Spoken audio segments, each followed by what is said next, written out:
اهدنا الصراط المستقيم.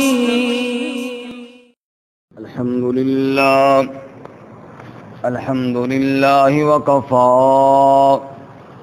والصلاة والسلام على خاتم الرسل وسيد الأنبياء وعلى آله وأصحابه الأتقياء.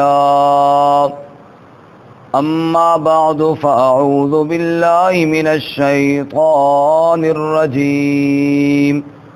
بسم الله الرحمن الرحيم.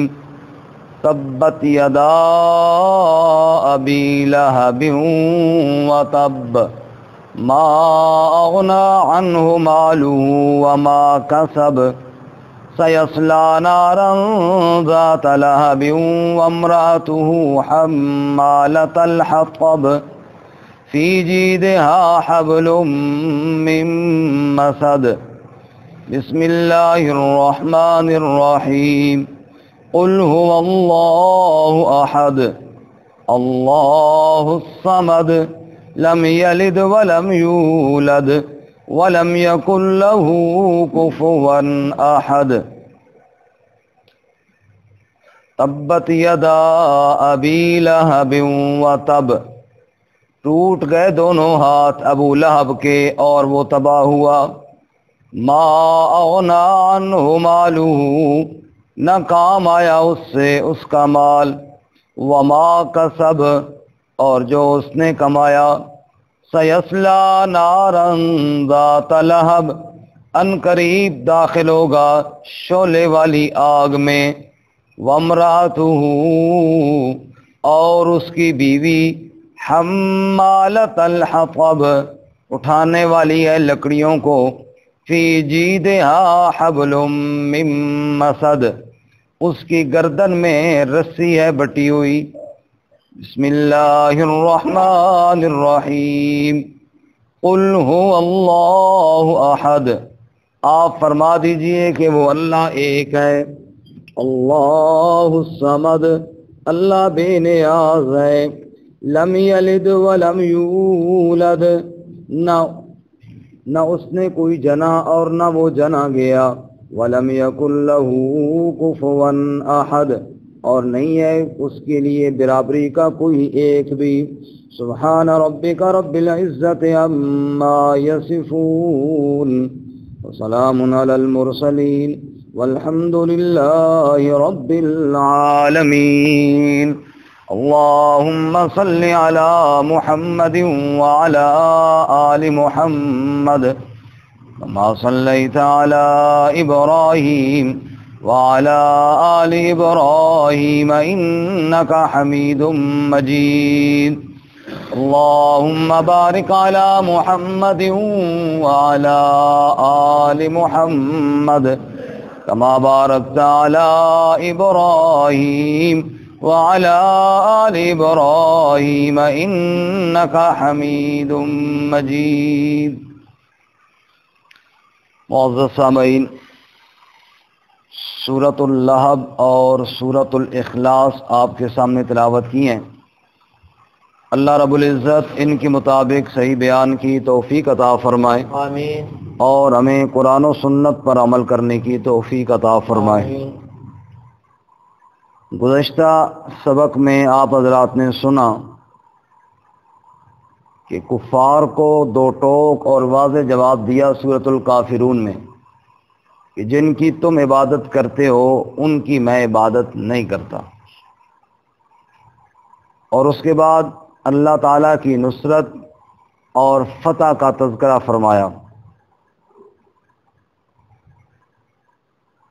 جب اللہ تعالیٰ کی مدد اور فتح آئے گی تو پھر آپ کا دشمن تباہ و برباد ہوگا. آج کے سبق میں سورۃ اللہب میں دشمن کی بربادی کا تذکرہ ہے. ارشاد فرماتے ہیں تبت یدا ابی لہب وتب. رسول اللہ صلی اللہ علیہ وسلم کو جب اللہ تعالیٰ نے یہ حکم ارشاد فرمایا کہ وَأَنذِرْ عَشِيرَتَكَ الْأَقْرَبِينَ کہ آپ اپنے کنبے قبیلے والوں کو، قریبیوں کو اب ڈرائیں۔ تو رسول اللہ صلی اللہ علیہ وسلم صفا پہاڑی پر تشریف لے گئے اور آپ صلی اللہ علیہ وسلم نے کپڑا ہلایا اور یا صباحاؤ آواز دی۔ جو عرب کا دستور تھا کہ جب کوئی بہت ہی اہم بات بتانی ہو اس طرح وہ لوگوں کو جمع کیا کرتے تھے، اور سارے لوگ یہ آواز سن کر اکٹھے ہو جاتے کہ یار کوئی شاید اہم واقعہ پیش آیا ہے جس کی تفصیل بتانے کے لیے بندہ بلا رہا ہے۔ تو رسول اللہ صلی اللہ علیہ وسلم نے بھی اپنی قوم کے اسی دستور کے مطابق آواز دی تو لوگ جمع ہوئے، اور ویسے بھی آپ صلی اللہ علیہ وسلم کو صادق اور امین تو سمجھتے ہی تھے، اس لیے اور تیزی کے ساتھ چھوٹے بڑے سب جمع ہوئے۔ آپ پہاڑی کے اوپر جلوہ افروز تھے، لوگ نیچے سارے جمع ہو گئے، اور آپ صلی اللہ علیہ وسلم نے دعوت دینے سے پہلے اپنی سیرت اور اپنے کردار کو پیش کیا۔ جو آپ نے 40 سالہ زندگی مکہ مکرمہ میں گزاری تھی، اس کی صفائی اور اس کی طہارت اور اس کے بے داغ ہونے کو آپ نے لوگوں کے سامنے پیش کیا، اور آپ نے سوال کیا حل وجدتمونی صادقا او کاذبا، میں نے تمہارے بیچ میں 40 سال کا عرصہ گزارا ہے، ان 40 سالوں میں بتاؤ میری زبان سے تم نے سچ سنا یا کبھی جھوٹ بھی سنا؟ اور یہ کوئی چھوٹا دعویٰ نہیں تھا، کوئی چھوٹا چیلنج نہیں تھا، بہت بڑا چیلنج تھا، اور کہیں کسی دوسرے شہر میں جا کر نہیں تھا، اسی شہر میں تھا جس میں آپ نے بچپن گزارا، لڑکپن گزارا، جوانی گزاری، اور اس مجمع میں آپ کے بچپن کے دوست، آپ کی جوانی کے دوست بھی تھے۔ آپ نے ارشاد فرمایا حل وجدتمونی صادقا او کاذبا، 40 سالوں میں اگر کسی نے میری زبان سے ایک جھوٹ بھی سنا ہو تو بتاؤ۔ اب ان کا جواب سننا، جربنا کا مرارا، ہم نے ایک بار نہیں، ہم نے کئی بار آپ کا تجربہ کیا، بار بار ہم نے آپ کو آزمایا، ما رعینا فیک الا صدقا، تیرے اندر ہم نے سچ کے علاوہ کچھ نہیں دیکھا۔ سبحان اللہ، یہ اتنا بڑا چیلنج کر بھی نبی سکتا ہے، بے شک، نبی کے علاوہ کسی کے اندر یہ طاقت نہیں کہ کہے کہ جناب میں نے کبھی کوئی ایسا نہیں کیا۔ تو ما رعینا فیک الا صدقا، تیرے اندر سچ کے علاوہ ہم نے کچھ نہیں دیکھا۔ پھر بڑی مشہور مثال آپ نے 12 سنی ہے، آپ نے پھر یہ بھی پوچھا کہ اگر میں کہوں کوئی لشکر حملہ آور ہونے والا ہے تو مانو گے؟ انہوں نے کہا بالکل مانیں گے، آپ کی زبان پر ہمیں یقین ہے۔ آپ نے کہا قولوا لا الہ الا اللہ، پھر کہو اللہ کے علاوہ الہ کوئی نہیں، اللہ کے علاوہ عبادت کے لائق کوئی نہیں، حاجتیں پوری کرنے والا نہیں، مشکلیں ٹالنے والا نہیں۔ اب چونکہ وہ تو عربی دان تھے نا، وہ تو الہ کے مفہوم کو سمجھتے تھے۔ ہمارے ہاں مسئلہ یہاں سے خراب ہوتا ہے کہ ہم الہ کے مفہوم کو نہیں سمجھتے۔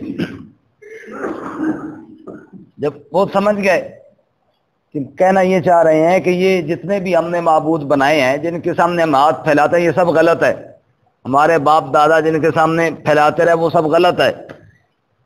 تو اس پر وہ بفر گئے، اور انہوں نے کہا کہ یہ جو ہمارے باپ دادا کرتے رہے یہ سارے غلط ہیں، یہ تو کوئی نیا دین آ گیا، یہ تو ہمارے سارے جناب فیکٹریاں چل رہی ہیں، ہم بناتے بھی ہیں اور بیچتے بھی ہیں، مزے کے مزے ہیں، معبود بھی چل رہے ہیں اور کاروبار بھی چل رہا ہے، تو یہ سارا غلط ہے۔ اس لیے وہ آپ کے مخالف ہوئے۔ وہ 40 سال تک صادق اور امین کہنے والے، پھر انہوں نے آپ کو پتھر مارے، اور آپ کا چچا ابو لہب بولا تبا لک لہذا جماعتنا، نعوذ باللہ، اے محمد صلی اللہ علیہ وسلم تیرے ہاتھ ٹوٹ جائیں، کہو استغفر اللہ، لہذا جماعتنا، اس دعوت کے لیے، اس بات کے لیے تو نے ہمیں جمع کیا تھا۔ جب اس نے یہ بات کہی نا تو اللہ نے فرمایا تبت یدا ابی لہب و تب، میرے نبی تیرے ہاتھ نہ ٹوٹے، ابو لہب کے ہاتھ ٹوٹے اور برباد ہوں۔ تبت ٹوٹ گئے، یدا دونوں ہاتھ، ید کا معنی ایک ہاتھ اور یدا دونوں ہاتھ، ابی لہبن ابو لہب کے، و تب اور وہ خود بھی ٹوٹا یعنی خود بھی برباد ہوا، ہلاک ہوا، ما اغنا عنہ مالہ وما کسب، نہ کام آیا اس سے اس کا مال اور جو اس نے اعمال کیے، جو کمایا جو عمل کی، نہ عمل اس کے کوئی کام آیا نہ مال اس سے کوئی کام آیا، وہ برباد ہو گیا، تباہ ہو گیا جس نے میرے نبی صلی اللہ علیہ وسلم کی دعوت سے منہ موڑا۔ اب یہ بات ذہن میں رکھنا کہ نبی پاک صلی اللہ علیہ وآلہ وسلم کے ساتھ جو محبت ہے نا، وہ جب تک عقیدے اور نظریے کے آپ کی دعوت کے مطابق نہ ہوگی وہ محبت قابل قبول نہیں۔ یہ ابو لہب ہی تو تھا کہ جس نے نبی پاک کی ولادت پر باندی کو آزاد کیا تھا کہ میرے بھائی عبداللہ کے گھر میں بیٹا پیدا ہوا ہے، جو آج تک لوگ بیان کرتے ہیں میلاد کے جشن کے موقع پر۔ دیکھو جی، ابو لہب نے ایک میلاد منایا اور باندی کو آزاد کیا، ہاں جی پھر کوئی بڑا زبردست کام کیا تو پھر جناب ہمیں بھی کرنا چاہیے، کیونکہ تو اب وہی جو خوشی منانے والا تھا آج وہی پتھر مار رہا ہے۔ جب دعوت اور مشن سامنے آیا تو انکار کر دیا۔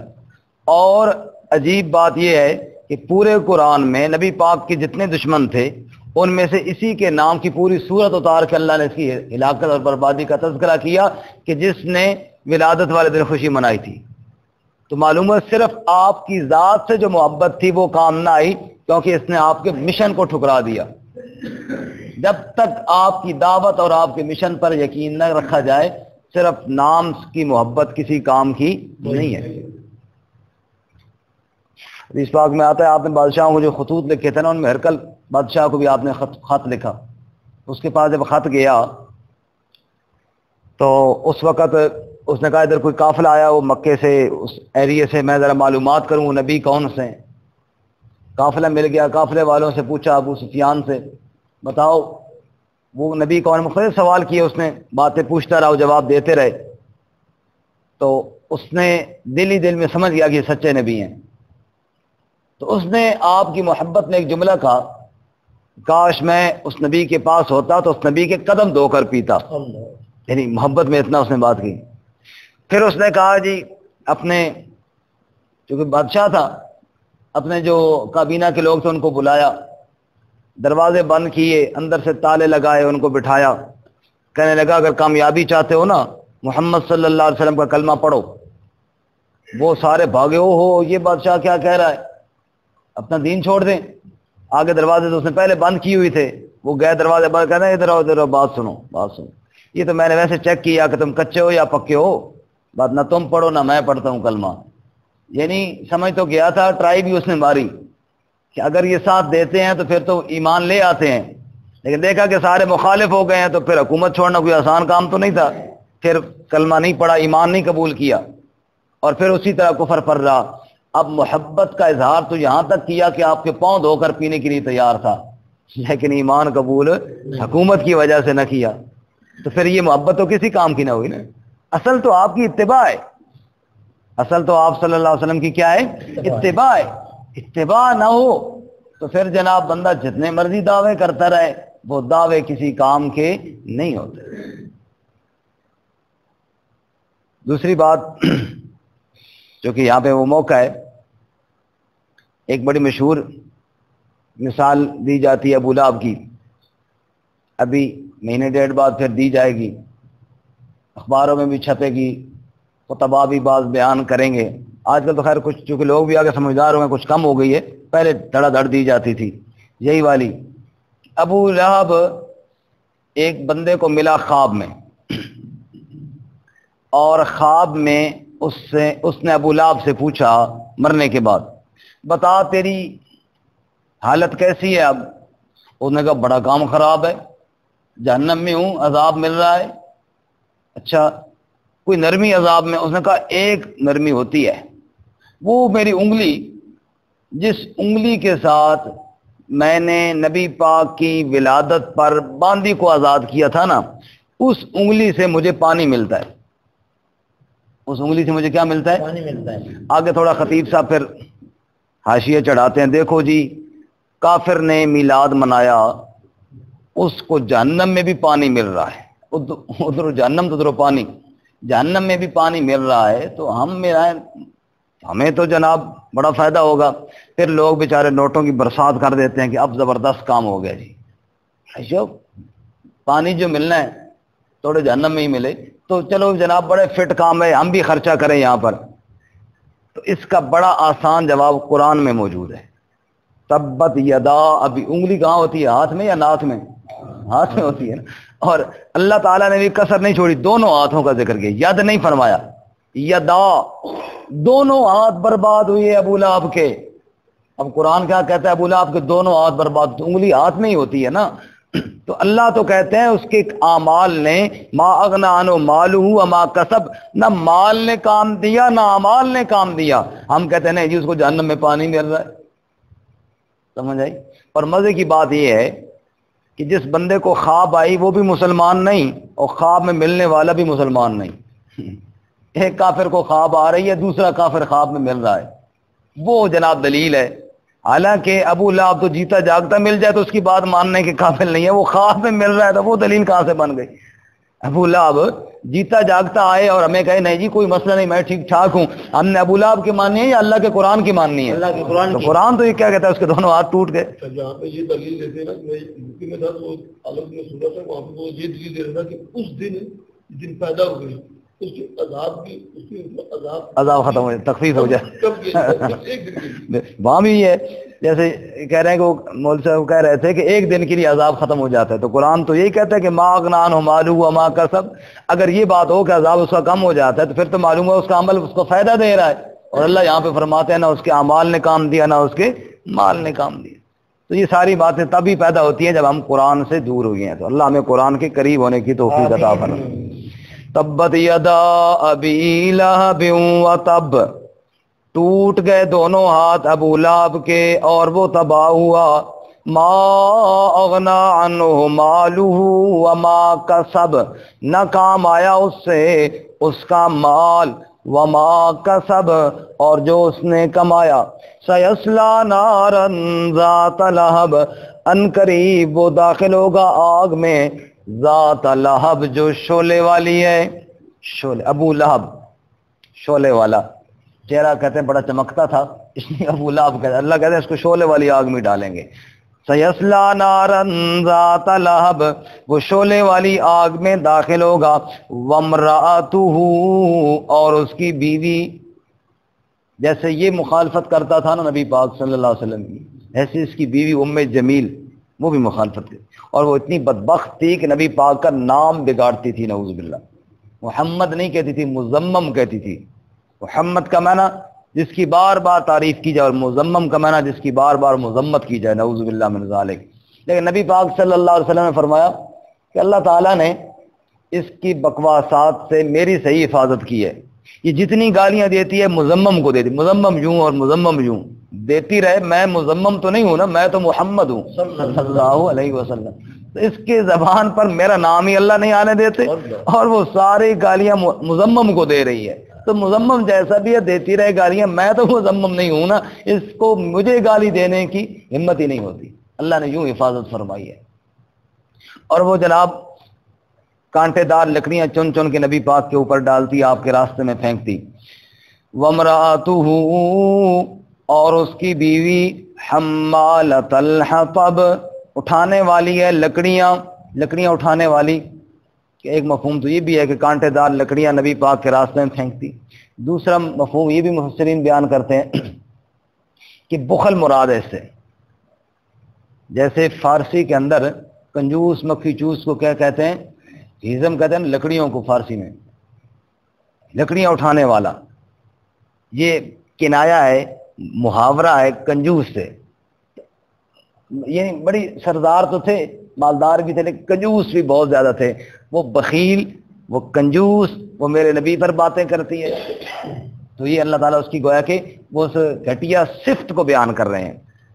اور اتنی کنجوس تھی، پھر آگے بعض نے روایت بھی نقل کی ہے، اتنی بخیل اور کنجوس تھی کہ سردار کی بیوی اور یہاں پہ نا رسی ڈالی ہوتی اور لکڑیاں چنتی رہتی، یعنی ہر وقت نا وہ آ کے چنتی رہتی اور بیچتی رہتی، یعنی اس کی بخل اور کنجوسی کی طرف اشارہ ہے.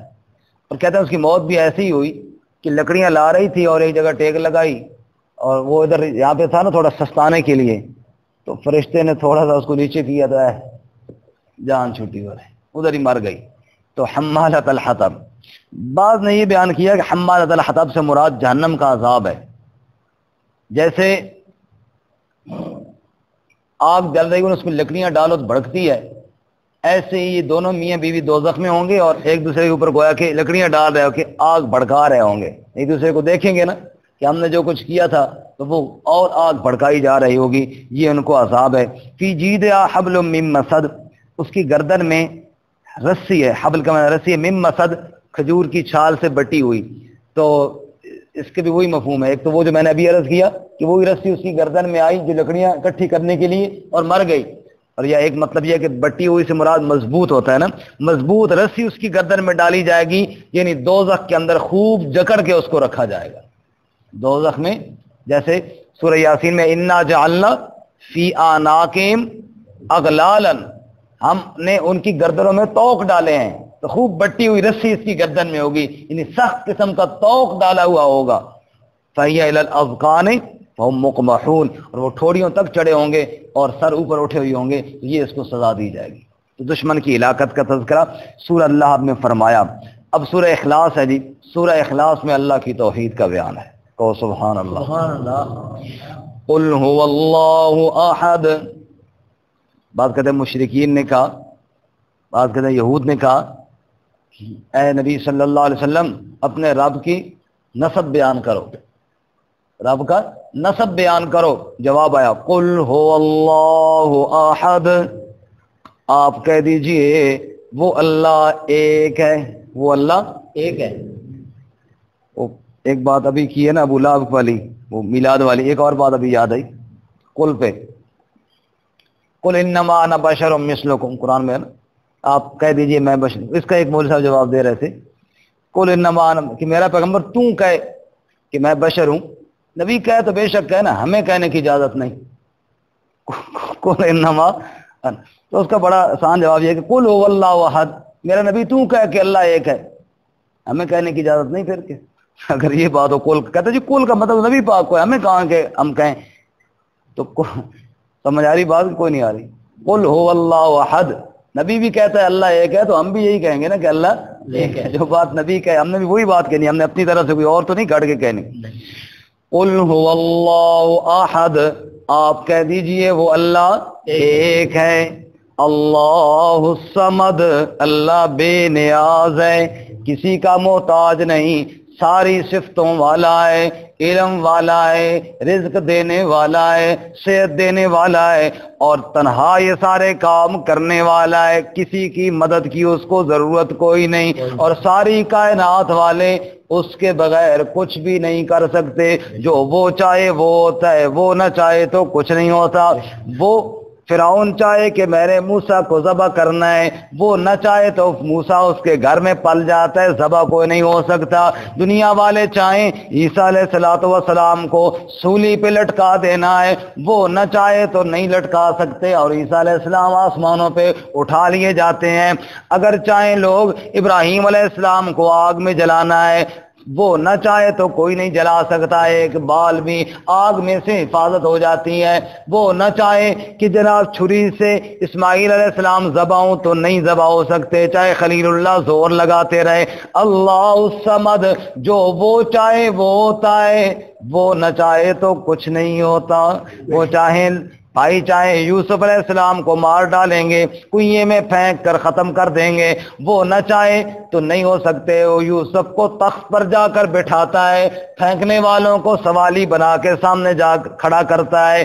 اللہ الصمد، رب کی قدرت کے کیا کہنے، اللہ کریم کی طاقت کے کیا کہنے۔ مکے والے تلواریں لے کر کھڑے ہوں، وہ بیچ میں سے اپنے نبی کو نکال کر لے جاتا ہے۔ غار ثور پہ کافر ڈھونڈتے ڈھونڈتے دہانے پر پہنچ جائیں، وہ نیچے دیکھنے بھی نہیں دیتا، یوں اپنے محبوب کی حفاظت فرما لیتا ہے۔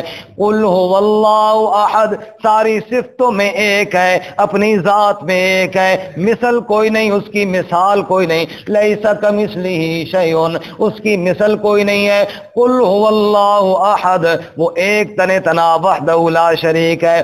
اے باہر کار حقیقت، قل هو اللہ احد، وانگاہ بانے تنو جانے تو اللہ الصمد، لم یلد یارم ولم یولد بارجا دستگیر، لم یکن ناصر ترا حافظ لہو کفوا احد۔ فارسی کا شاعر کہتا ہے اے اللہ سارے کام تو کرنے والا ہے، اس لیے میں کہتا ہوں قل هو اللہ احد، وانگاہ بانے تنو جانے تو اللہ الصمد۔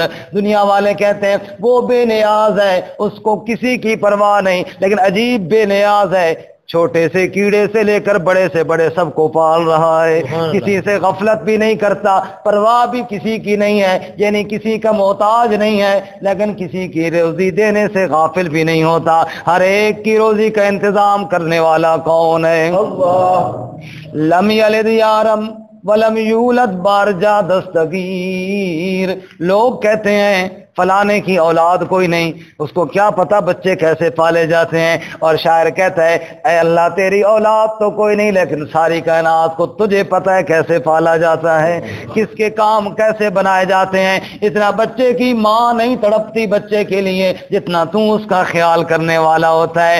اے میرے پروردگار، جہاں ماں کی رسائی نہ ہو، جہاں باپ کی رسائی نہ ہو، جہاں کوئی اور پہنچنے والا نہ ہو، وہاں تو ہی تو پہنچنے والا ہے۔ لم یکن ناصر ترا حافظ لہو کفوا احد، اے اللہ ہر ایک کی مدد تو کرنے والا ہے، دکھی دلوں کا سہارا تو بننے والا ہے، محتاجوں کی جھولیاں تو بھرنے والا ہے، اس لیے میں کہتا ہوں لم یکن لہو کفوا احد، تجھ جیسا کوئی نہیں، تو کسی جیسا نہیں، بے مثل اور بے مثال ہے تو میرا اللہ کریم ہے۔ اس لیے فرماتے ہیں قل هو اللہ احد اللہ الصمد، وہ بے نیاز ہے، وہ کسی کا محتاج نہیں ہے۔ لم یلد ولم یولد، کسی نے کہا عیسیٰ علیہ السلام اللہ کا بیٹا، نعوذ باللہ، کسی نے کہا عزیر علیہ السلام اللہ کا بیٹا، معاذ اللہ، مکے کے مشرکوں نے کہا یہ جناب فرشتے اللہ کی بیٹیاں، کہ لم یلد ولم یولد، نہ اس نے کوئی جنا، نہ وہ خود جنا گیا، نہ اس کی کوئی اولاد ہے اور نہ وہ کسی کی اولاد ہے۔ ولم یکن لہ کفوا احد، کف کہتے ہیں کنبے اور قبیلے کو، جیسے قبیلے والے سب برابر ہوتے ہیں، رب کہتا ہے میرا کنبہ قبیلہ کوئی نہیں، میری مثل اور مثال کوئی نہیں میرے جیسا۔ اور پنجابی کا شاعر سورہ اخلاص کا یوں ترجمہ کرتا ہے قل هو اللہ احد، ہے ارشاد خداوند عالم پاک محمد تائیں، ذات رب دی واحد جانو جو ہے سب دا سائیں، اللہ الصمد، او بے نیاز الہی سب محتاج اسی دے، او محتاج کسے دا نہیں ملک وچ راج اسی دے۔ لم یلد ولم یولد، نہ بیٹا ہے نہ باپ ہے اس دا، او ہے پاک الہی مرن جمن تھی پاک منزہ سب اس دی ہے شاہی۔ ولم یکن لہو کفوا احد، ہم سرتے برابر اس نے دوجا کوئی نہ ثانی، او ہمیشہ باقی اللہ ساری دنیا فانی۔ اللہ تعالیٰ کی مثل کوئی نہیں، اللہ کی مثال کوئی نہیں، سب کی ضرورتیں پوری کرنے والا، سب کی حاجات کو جاننے والا وہ صرف کون ہے؟ اللہ۔ باقی سب محتاج ہیں، سب کے حاجتیں پوری کرنے والا اللہ۔ یا ایھا الناس انتم الفقراء الی اللہ واللہ هو الغنی، لوگوں تم سب فقیر ہو، غنی کون ہے؟ اللہ۔ ترجمہ دوبارہ سنو۔ تبت یدا ابی لہب وتب، ٹوٹ گئے دونوں ہاتھ ابو لہب کے اور وہ تباہ ہوا۔ ما اغنا عنہ مالہ وما کسب، نہ کام آیا اس سے اس کا مال اور جو اس نے کمایا۔ سیصلی نارا ذات لہب، ان قریب داخل ہوگا وہ شعلے والی آگ میں۔ وامرأتہ، اور اس کی بیوی، حمالۃ الحطب، اٹھانے والی ہے ایندھن، فی جیدہا، اس کی گردن میں، حبل من مسد، رسی ہے بٹی ہوئی۔ بسم اللہ الرحمن الرحیم، قل هو اللہ احد، آپ کہہ دیجئے وہ اللہ ایک ہے، اللہ الصمد، اللہ بے نیاز ہے، لم یلد ولم یولد، نہ اس نے کوئی جنا اور نہ وہ جنا گیا، ولم یکن لہ کفوا احد، اور اس کی برابری کا کوئی ایک بھی نہیں ہے۔